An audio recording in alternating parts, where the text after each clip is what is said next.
Jiho Kim was running in the mountains near Seoul when the sky turned dark. The 17-year-old boy loved running every morning before school, but today was different. Big ships appeared in the sky like nothing he had ever seen before. The ships were huge and made no sound as they moved across the morning sky. Purple light beams came down from the ships and swept across the mountain. Jiho tried to run faster, but the light caught him and he could not move his body at all. The beam lifted him up into the air and pulled him toward one of the big ships. He wanted to scream, but his mouth would not work. Inside the alien ship, Jiho found many other creatures from different planets. They all looked scared and confused, just like him. The ship was full of cages and the smell was terrible. Some creatures were big and strong-looking, while others were small and weak. The walls were made of some strange metal that glowed with a soft blue light. The aliens who ran the ship were called Vorthak, and they looked like giant bugs with 4 arms and big eyes. They walked on 2 legs, but their skin was hard like armor. Their leader was called Commander Xylar, and he had scars all over his face from many battles. Commander Xylar looked at all the prisoners one by one. His big eyes studied each creature carefully. He seemed happy when he saw the strong-looking ones, but when he looked at Jiho, he made a sound like clicking his tongue. The commander clearly thought the human boy was too weak and small to be useful. Other prisoners included blue-skinned warriors called Kelthar who came from ice planets. Their bodies were covered with scars from ritual fights. There were also red-eyed creatures called Gorvak who looked angry all the time. Some prisoners could do magic with their minds, and others wore heavy armor that looked like it could stop bullets.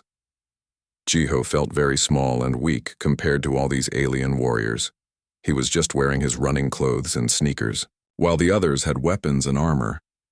Some of the aliens looked at him with pity in their eyes, like they knew he would die soon. The ship flew through space for many hours, while Jiho learned about his terrible fate from the other prisoners. They told him about the Apex Arena, where creatures were forced to fight monsters and each other for entertainment. Rich aliens from all over the galaxy came to watch the fights and bet on who would win. Most fighters died in their first week at the arena. The rules said that if you could win 100 fights, you could go free, but almost nobody ever made it that far. The arena masters made sure the odds were always against the fighters.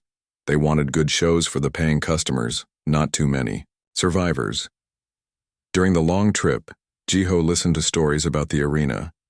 He learned that the fighting floor could change into any kind of place, like deserts or jungles or underwater worlds.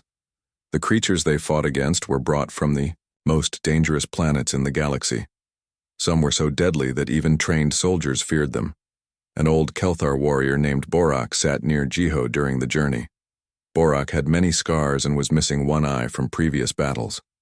He looked at the human boy with sadness and shook his head. Borak had seen many young fighters die in their first fights, and he expected the same would happen to Jiho. The other prisoners talked about famous arena champions who had won many fights before dying. Some had special powers or advanced weapons, but even they eventually lost to the endless stream of monsters and enemies. The arena masters always found something that could kill any fighter. No matter how strong they were, Jiho tried to stay calm, but inside he was very scared. He had never been in a real fight before. The closest he had come to violence was playing video games where dying just meant starting over again. But this was real, and there would be no second chances if he made a mistake. As the ship got closer to the arena world called Carnifax Prime, the other prisoners became quiet. Everyone knew that most of them would be dead within days. The lucky ones might last a week if they were very good fighters. Jiho wondered if his parents back on Earth even knew he was missing. Yet Commander Xylar came to look at the prisoners again before they landed.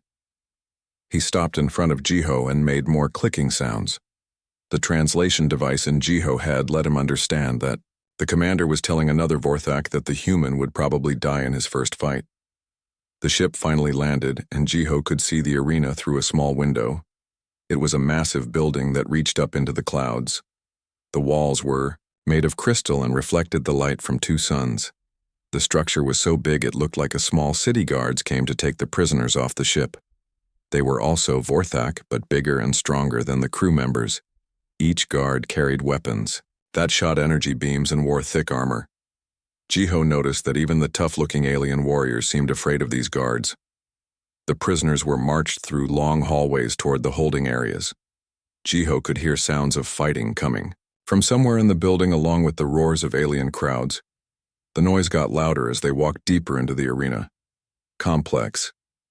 Finally, they reached the prison area where fighters were kept between battles.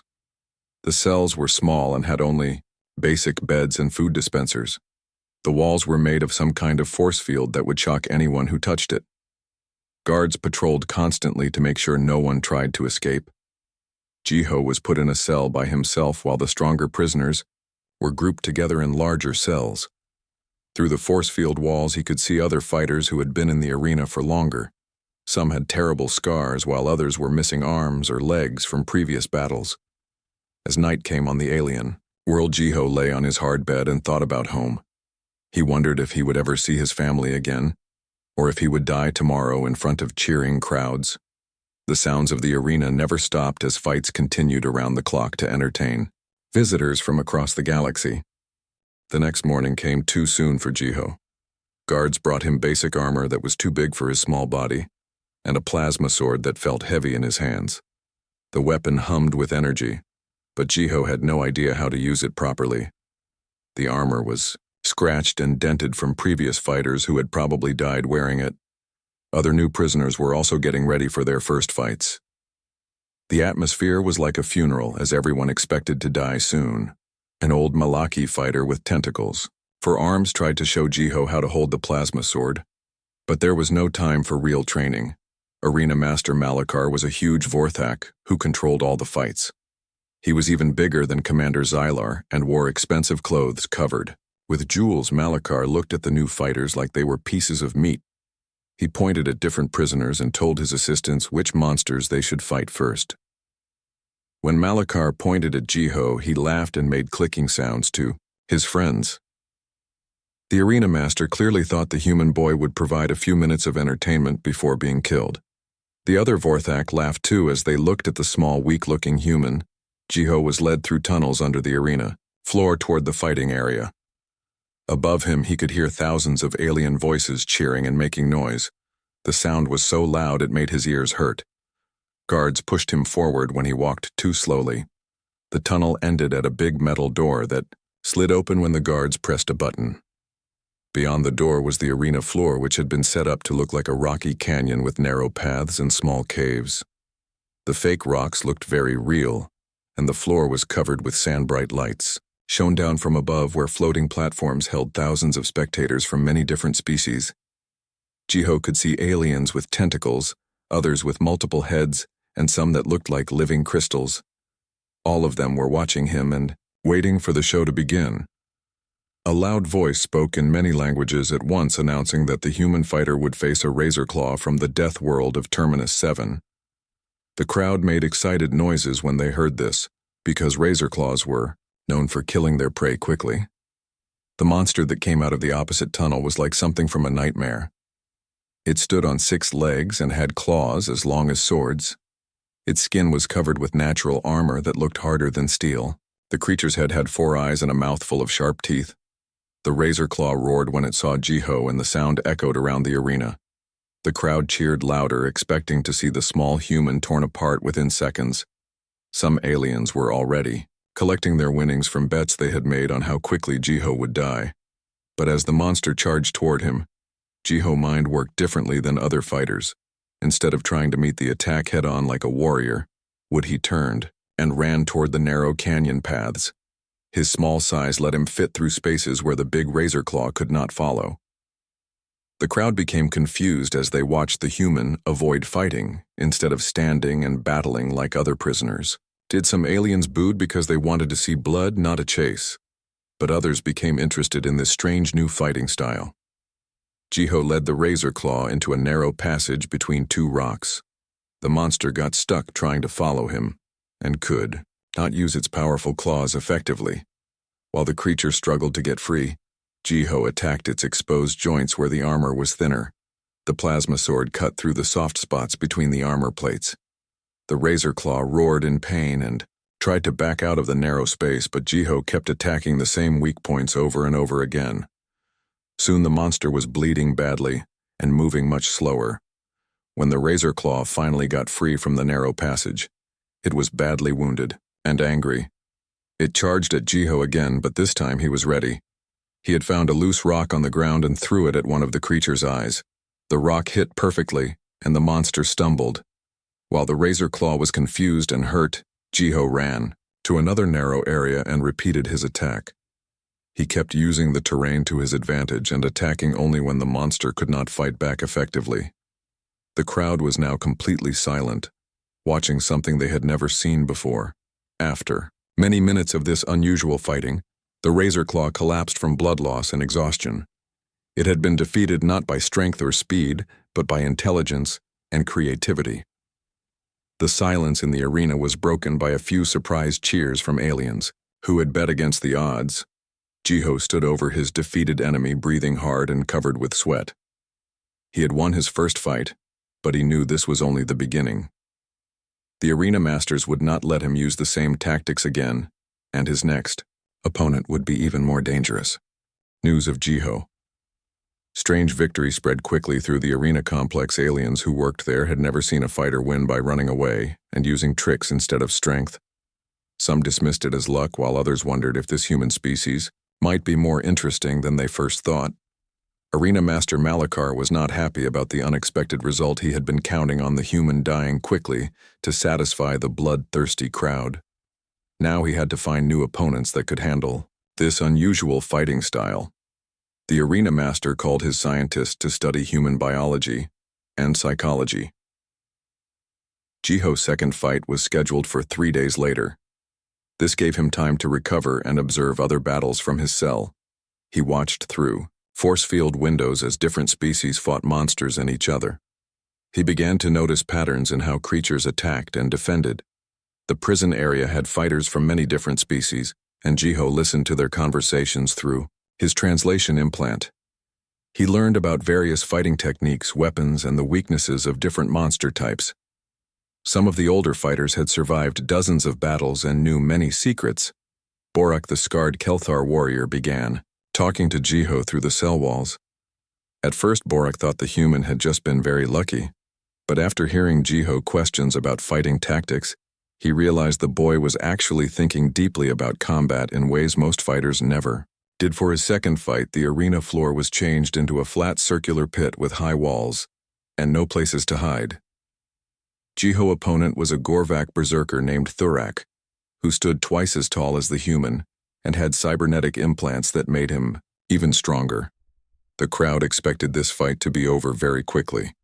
Thurak had metal parts grafted onto his muscles that gave him the strength of 10 normal fighters. His eyes glowed red with artificial rage enhancers, and he carried a warhammer that could smash through solid rock. The berserker had won 15 fights by simply overpowering his opponents with brute force. When the fight began, Thurak charged across the arena floor, swinging his massive hammer. The crowd cheered as they expected to see the human crushed like an insect.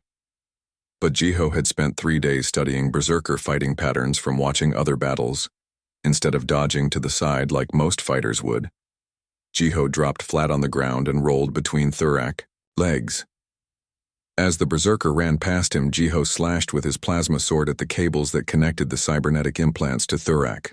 Muscle sparks flew as the cables were cut, and Thurak stumbled as his enhanced strength began to fail. The berserker turned around confused about why his body was not responding properly. His implants were designed to make him unstoppable, but they also created weaknesses that most opponents never noticed. Jiho continued to attack the cybernetic systems while avoiding Thurak's wild swings. Every time the berserker tried to grab him, the human was already moving to a different position. The artificial rage enhancers made Thurak powerful, but also predictable, as he could only attack in straight lines. The fight lasted longer than anyone expected as Thurak's cybernetics slowly failed one by one. His enhanced muscles stopped working. His speed boosters shut down, and even his rage enhancers began to malfunction. Soon he was just a normal Gorvak warrior fighting with damaged equipment. The crowd watched in amazement as the small human systematically disabled a fighter who should have been able to kill him with one blow. When Thurak finally collapsed from system failures, the arena erupted in confused cheering. Many aliens had lost money betting against the human. After the fight, other prisoners looked at Jiho differently. They had seen him defeat two opponents who should have won easily. Some began to ask him questions about his tactics. Borak was especially interested in how the human analyzed enemy weaknesses so quickly. Jiho realized that most fighters in the arena relied on instinct and training from their homeworlds, but they never adapted their methods to new situations. Each species fought the same way their ancestors had for thousands of years. This made them predictable to anyone who studied their patterns. Arena Master Malakar was becoming concerned about the human unexpected success. The betting pools were in chaos, as gamblers could not predict outcomes involving this strange fighter. Traditional combat wisdom seemed useless when applied to someone who changed tactics for every battle. The Arena Master ordered his scientists to capture and study other humans to see if they all shared these unusual abilities. But Earth was far from the main travel routes, and finding more humans would take time. Meanwhile, Jiho continued to win fights and influence other prisoners. Word of the human victories began spreading beyond the arena complex to other entertainment facilities across the galaxy. Arena masters on different worlds started asking questions about this species that could defeat opponents through intelligence rather than strength. By his 10th victory, Jiho had become the most talked about fighter in the arena. Aliens traveled from distant worlds just to see the human who won battles through strange tactics. The betting pools had to create new categories because traditional odds did not apply to his fights. His opponents became more varied as the arena masters searched for something that could defeat him. Jiho fought energy beings that could pass through solid matter, hive-minded creatures that attacked with perfect coordination, and ancient war machines left over from galactic conflicts. Each battle taught him new lessons. The other prisoners began seeking advice from Jiho. Despite his young age, fighters who had survived for months started asking him to watch their training and suggest improvements. The human boy had become an unofficial teacher in the prison complex. Borak was Jiho's first real student. The Kelthar warrior had always fought with honor and strength according to his species' traditions. But after learning from Jiho, he began using deception and misdirection in his battles. Borak started winning fights against opponents who should have defeated him easily. Other fighters noticed Borak's success and wanted to learn the human methods. A Melaki psionic warrior named Kenth began combining his mental powers with the tactical thinking Jiho taught him. Instead of using raw psychic force, Kenth learned to manipulate his opponents' minds more subtly. Even some of the arena staff became interested in Jiho methods. Maintenance workers who repaired the fighting floor between battles started talking to him about the technical aspects of different arena configurations. Some of them had worked there for years and knew secrets about hidden passages and weak points.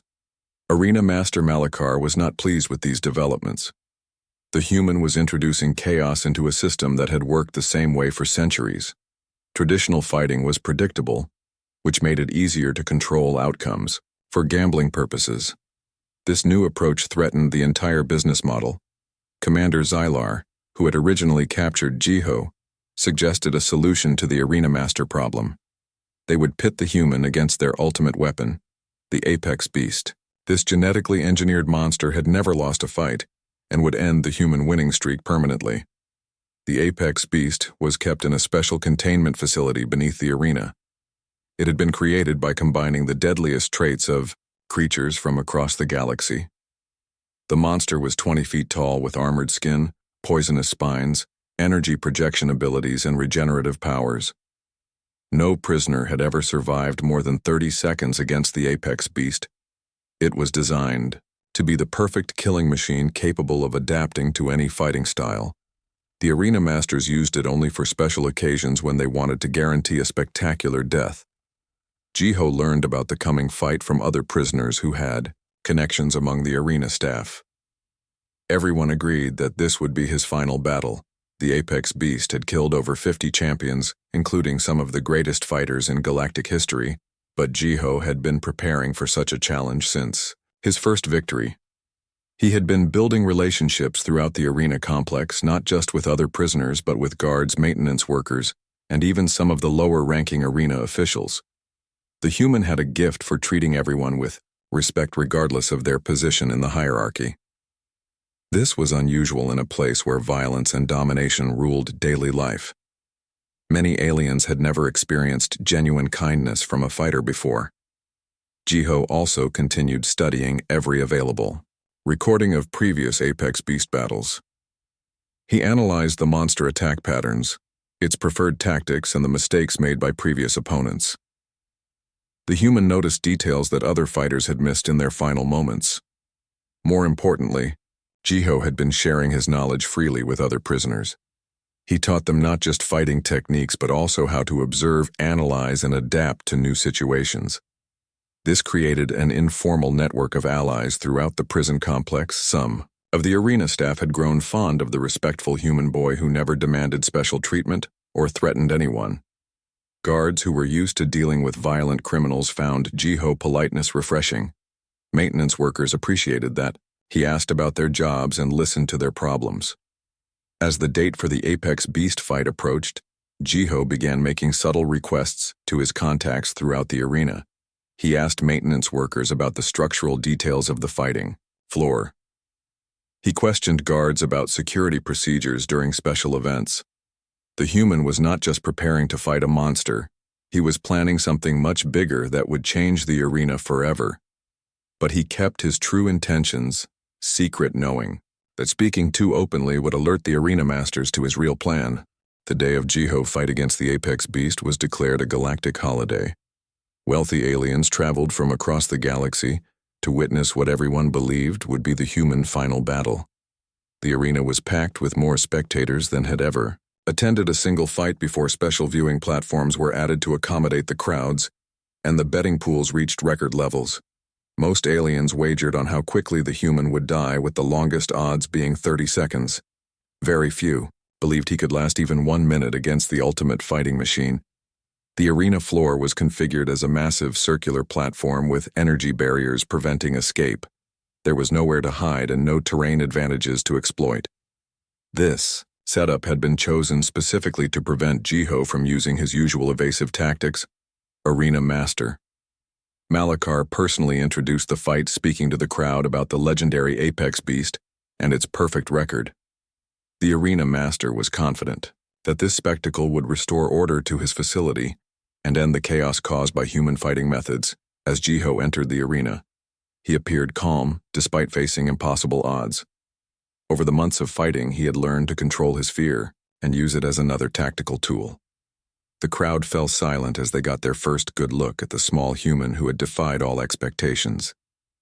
The Apex Beast emerged from its holding chamber, moving with deadly grace.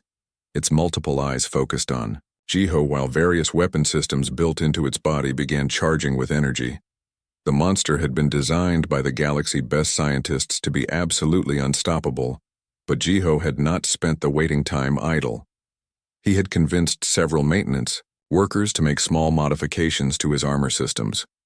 The changes were subtle enough to pass inspection, but would prove crucial in the coming battle. The fight began with the Apex Beast signature move, a devastating energy blast that had incinerated dozens of previous opponents. But instead of trying to dodge or block the attack, Jiho armor redirected the energy using principles he had learned from studying the arena. Power systems. The redirected energy struck the arena force field barriers, causing them to flicker and weaken. This was exactly what Jiho had planned for. The human had turned the monster's own power against the prison that held all the fighters captive. What followed was not the quick execution everyone expected, but a masterclass in adaptive combat. Jiho used every lesson he had learned, every innovation he had developed, and every advantage he could create.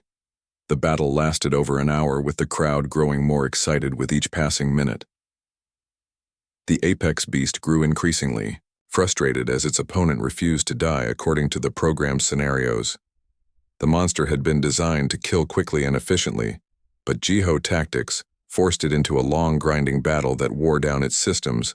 During the fight, Jiho noticed that other prisoners throughout the facility were moving into position. He had spent months building relationships and teaching tactical thinking to fighters, guards, and staff. The human had created a network of allies that extended throughout The entire complex as the battle reached its climax. Something unprecedented happened in the arena history. The weakened force field barriers failed completely, and prisoners throughout the facility began a coordinated uprising. They used the tactics Jiho had taught them to overwhelm their guards. Led by Borak and other fighters who had learned from the human, the rebellion spread through every level of the arena complex. Guards who had grown to respect Jiho found themselves conflicted about fighting the uprising while maintenance workers quietly disabled security systems.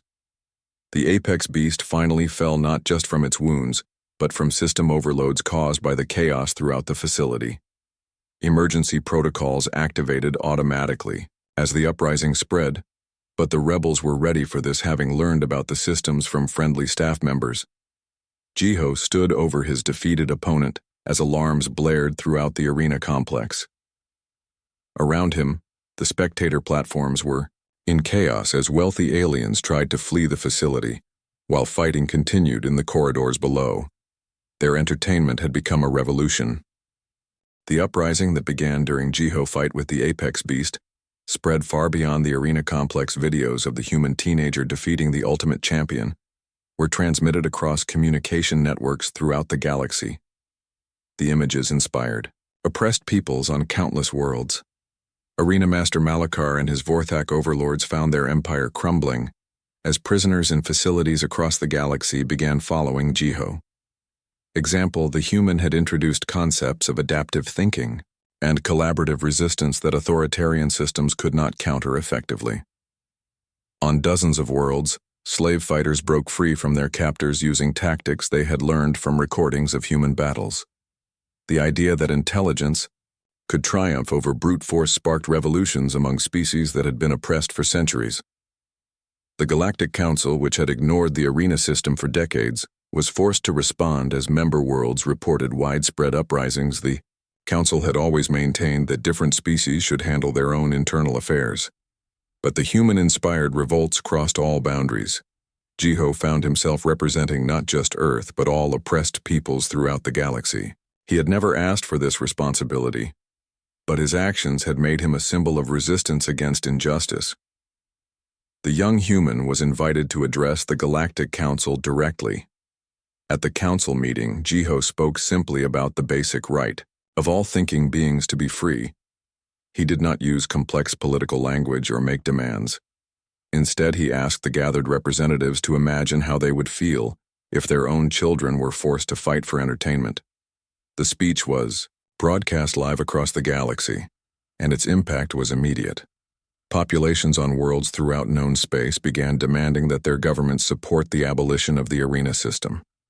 Some governments that refused faced revolutions of their own. Commander Xylar, who had originally dismissed the human as weak and worthless, now found himself testifying before galactic tribunals about Vorthak slaving operations. The former captor spoke with grudging respect about how one small being had brought down an empire. The arena system was officially abolished within months of Jiho victory.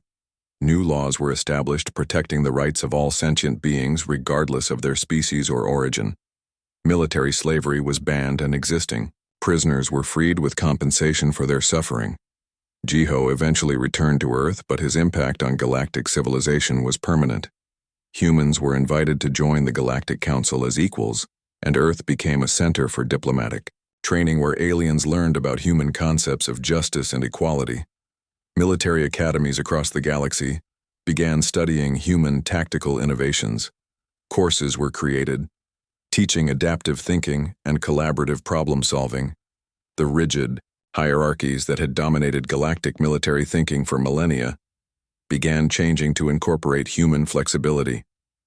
Philosophers and scientists debated the implications of a species that refused to accept that any challenge was truly impossible. Human psychology became a major field of study as other species tried to understand what made Earth people so uniquely adaptable. The boy who had been captured during a morning run had transformed not just his own life, but the entire structure of galactic civilization. He had proven that sometimes the greatest strength comes not from superior weapons or advanced technology, but from the simple refusal to give up years later. When historians studied the period, they called it the human revolution. They noted that one teenager armed with nothing but curiosity, creativity, and compassion had accomplished what armies and governments had failed to achieve for centuries. Jiho Kim returned to his normal life in Seoul, but he never forgot the lessons learned in the arena. He established schools teaching adaptive thinking and peaceful resistance. His methods spread across Earth and eventually back out to the galaxy as humanity took its place among the stars. The arena complex on Carnifax Prime was converted into a memorial for all those who had died in the fights. The apex beast itself was preserved as a reminder that even the most perfect killing machine could be defeated by intelligence and determination. And in schools across the galaxy, young beings of many species learned about the human boy who had faced impossible odds and refused to accept defeat. They studied his tactics, his philosophy, and most importantly, his belief that every thinking being deserved freedom and respect. The revolution that began in an arena designed for death had become a galaxy-wide transformation toward justice and equality.